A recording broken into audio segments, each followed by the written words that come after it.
दरमनो सलामुन में वाखले अफसर अफगान में आप दुबई के रवान हूँ। हमारा एक दोस्त भी हमारे साथ बैठे हैं। आप खुश है भाई कि जो हम गाने गा रहे हैं और जो समझ तो नहीं आ रही लेकिन आप फिर भी खुश हैं? मजा आ रहा है। डायार मु टिक टाक पुख्तुन कड़े देखो रे खबर ये राशिद खान राशिद तेरा सरा बासित तेरा सरा डेर खोग और नायाब तेरा सरा नो बासित जाना सब राशिद के यार दा दुबई मुखले दा खुगरे तुम मुखले नो بیت سیب یو کلام دی ها بیت سیب کلام دی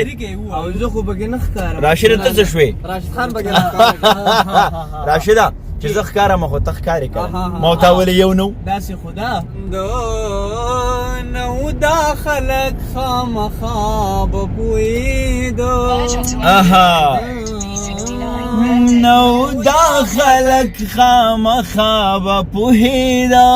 زما ستا چې یو بل ته رنګونه زیړېده نه زیړېده نو دا خلق خامخا به پوهېده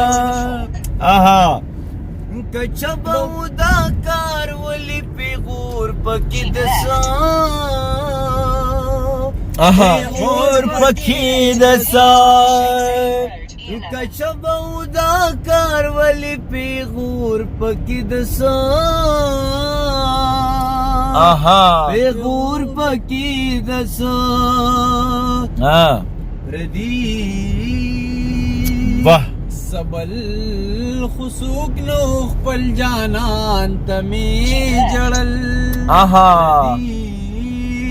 خپل سوک نو خپل جانان تمی جړل زما ستا چې یو بل ته رنګونه زیړېدل رنګونه زیړېدل ړانده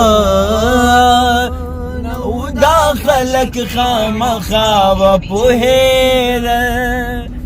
پجړونو کې مزه کړلې دعا راته کوه ای هی دعا راته کوه پجړونو کې مزه کړلې دعا راته کوه دعا راته کوه زما د مین توب نمخ کی چادر تکات یار ډیر خشیر دی د مین توب نمخ کی چادر تکات زما ستا چې یو بل رنګونه زیړېدل رنګونه زیړېدل ړانده دا خلق خامخا به پوهېده مکتب کی طرح شده کا بس واہ واہ واہ تو بھائی آپ نے کچھ اس سے آپ محظوظ ہو گئے ہاں مزہ آیا اس کا مطلب یہ ہے کہ جب